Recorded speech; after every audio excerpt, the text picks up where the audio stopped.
In 2018, Donald Trump personally selected Kash Patel to be his eyes and ears in the National Security Council. Trump was concerned apparently about loyalty and wanted someone loyal to him to be on the team in a high-level job. Charlie Kupperman, John Bolton's deputy, was dead against the idea, as was Bolton himself.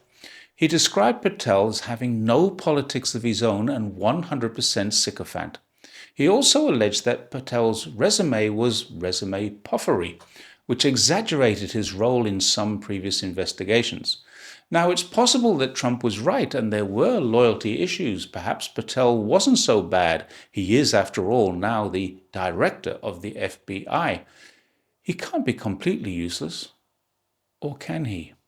Welcome to another of my takes on China about the leader of the FBI and how he came to the role. But stay tuned, there is definitely a China link here, and it's unbelievable.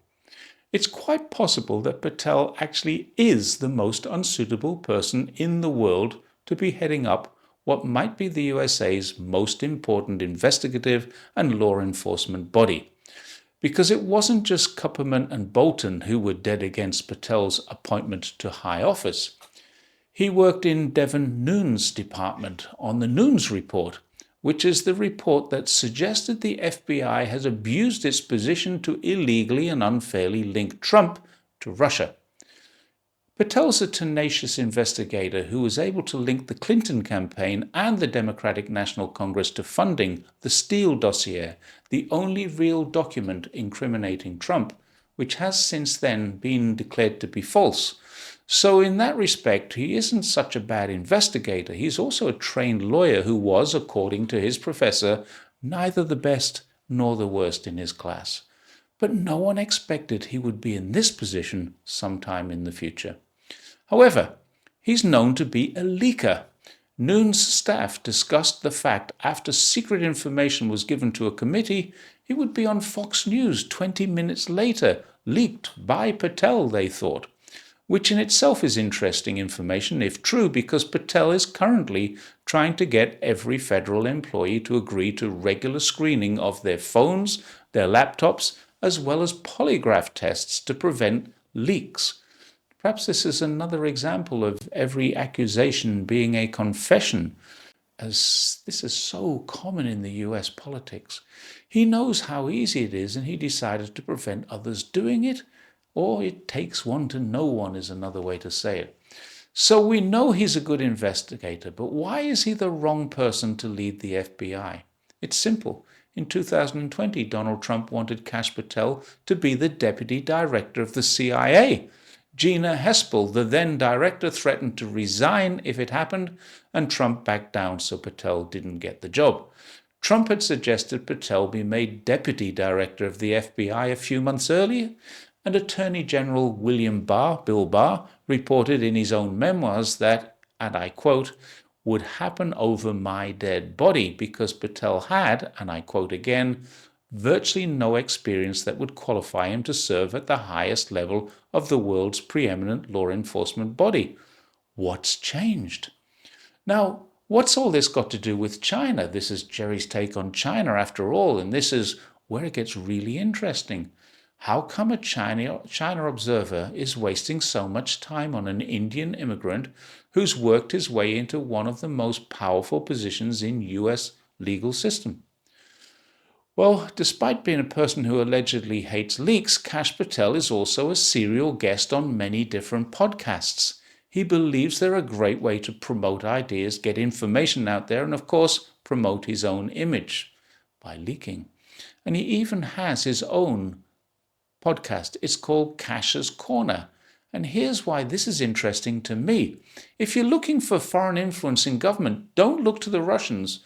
Don't consider the Chinese. They aren't interested at all in who manages the USA. In fact, they're probably very happy with how it's being mismanaged right now and the last 4 years, and the benefits they're getting from it. Look right into the FBI, because the Director General of the FBI, Kishore Pramod Patel, is funded by anti-China cult Falun Gong. I'm not kidding. Now, I know everyone looking at this will tell me that's a conspiracy theory, but Cash's Corner podcast is published by the Epoch Times. The Epoch Times is the mouthpiece and owned by Falun Gong. It's right there in black and white when we open his podcast. Not that many of us would want to do so. Patel's other source of income is really interesting too, and I kid you not.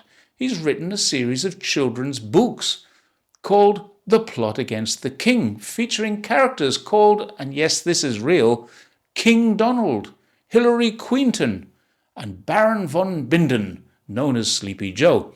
There's even a dragon called Dragon of Jalapenos, or DOJ for short, referring to the Department of Justice, of course. But really interesting that the character for me is Cash the Distinguished Discoverer, the hero of the plot who saves the day. The plot tells the Republican version of how King Donald was beset with problems. It mirrors real life in every respect except the court cases and legal battles which the Trump administration lost. But in the book, there are no legal issues, just a superhero who saves the day, and his name is Cash. Given that over half the country can't read a book beyond level 6, it's a fairly safe bet that this series of books will be taken by many to be truthful and accurate. Again, this is not a jibe, this is a fact presented by the National Literary Institute of the USA. Seriously, when William Barr said there was nothing in this man's experience that warranted his elevation to the top of the preeminent law enforcement agency in the world, he might have been wrong. Cash has got one thing America really needs. He's capable of putting it all into writing in a way that every American can understand, in picture books. No doubt will be brought to the TV screens by Falun Gong or the Epoch Times. Thanks once again for watching my take on China. Please don't forget to like and share this, but also check your subscribe button. If you haven't already subscribed, or if you have and you've been unsubscribed, just tap it again. Thanks very much. I'll see you next time. Bye for now.